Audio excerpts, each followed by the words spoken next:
NYSBA News is supported by the New York Schools Insurance Reciprocal.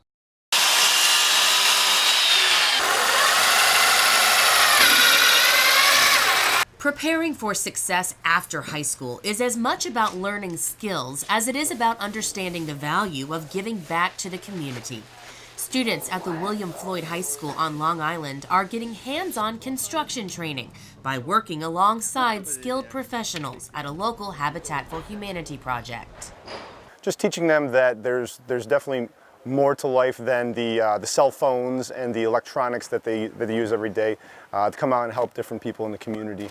Students are getting their hands dirty and find working with professionals rewarding. It gives me a sense of purpose, and it makes me feel good about myself, about my community, and about my school.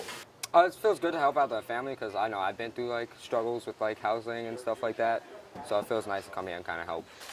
The Carpentry program is in its 6th year, offering students a basic understanding of the competencies needed to perform as an entry-level carpenter, carpenter's apprentice, or carpenter's helper.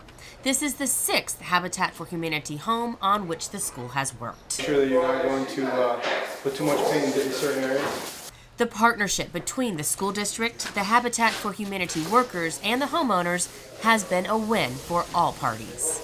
I'm hoping the students basically leave with a sense of volunteerism, that they can help people in need, and also that they'll get the experience they need for future life experiences. Okay, it feels very nice because they're young kids, they're willing to help. It's very exciting for them and very exciting for us because their job's going to get done. Reporting for NYSBA News, I'm Casey Nicholson.